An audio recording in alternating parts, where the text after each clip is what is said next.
So overall, some of the goals that you guys see of the Northeastern Athletic Department, just in general, maybe with the athletes or as far as monitoring their performance or whatever it may be? A better model for providing care to athletes at this level and with the resources that we have. I mean, this setting is very challenging because we don't have man hours, and we certainly have a lot of athletes. It's not a clinical setting, but we're almost having that type of setting and being able to provide that type of care to our athletes. So I think their vision for Northeastern is that we can go through, assess, identify athletes at high risk, take them out of that, mainstream training that we're doing, and then provide them a little bit more individualized program. But now we're promoting performance at all levels, at all training ages, really, I guess I should say. But we're also promoting lifelong wellness as well. I think that's very important for our athletes, that they're prepared for success academically and also from a wellness standpoint. And you're dealing with how many different sports here? 18 different sports. So just under 500 athletes. Wow.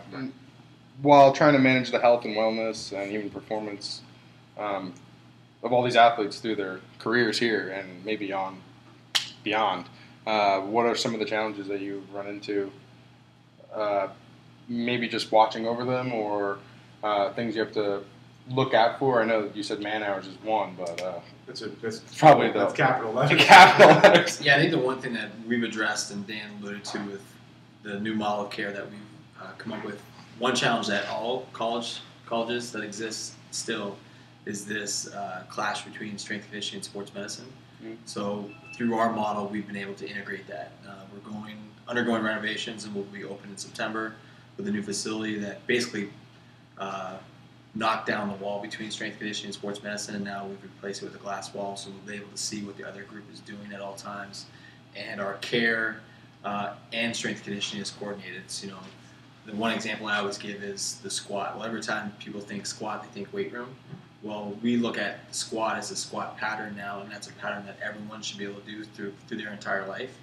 And so if you came into sports medicine now and your back hurt, we would look at your squat pattern. And so we start to integrate that care from day one. Instead of just putting a heat pack on your back, we want to look at how you move effectively, efficiently.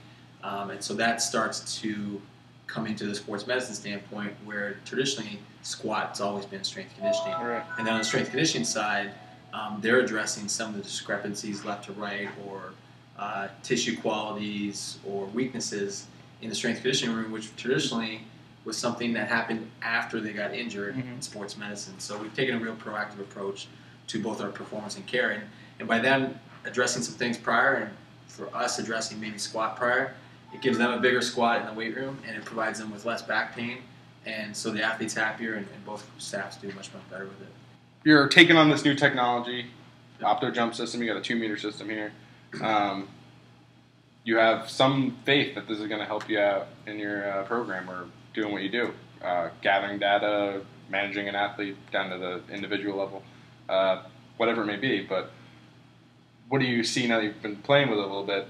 You got a lot of questions, I'm sure, but how do you see it helping you? How do you see it really improving what you guys do here?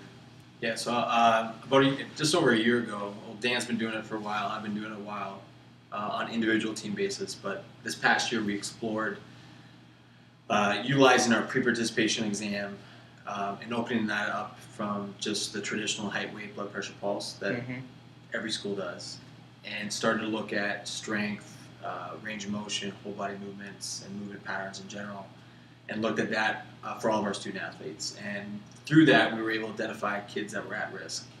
One example would be a single leg jump left to right, and kids that didn't match up quite well or were greater than 15%, we put a red flag and they got evaluated.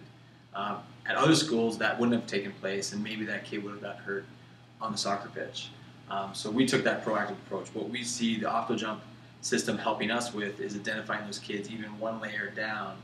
Instead of looking at a kid and giving them a red flag because they scored 15%, we think we can identify kids that are 5% and now give them the appropriate exercises or intervention and allow them to be not only injury-free but increase their performance. And that's where this merge we've talked about, and this is going to be able to do that. So it identifies discrepancies, it gives us real live data that's objective, and then Dan's going to be able to use it in the weight room also as a performance measure, right? We can get squat jump height, or single leg hop distance, or single leg height, or flight times, and we can record that over time, and now Dan can validate his weight room programs and show that he's progressed the kid in performance. We can validate our rehab measures. Hey, kid got hurt, we do rehab. Did the rehab exercises that we prescribed help them? If they didn't, then we need to do a much better job, or we need to look at this kid a little bit more closely. So no, I agree with Art. I mean, 100%. The reliability, and that's what we're always looking for as science people. You know, there's no more polyester shorts and whistles.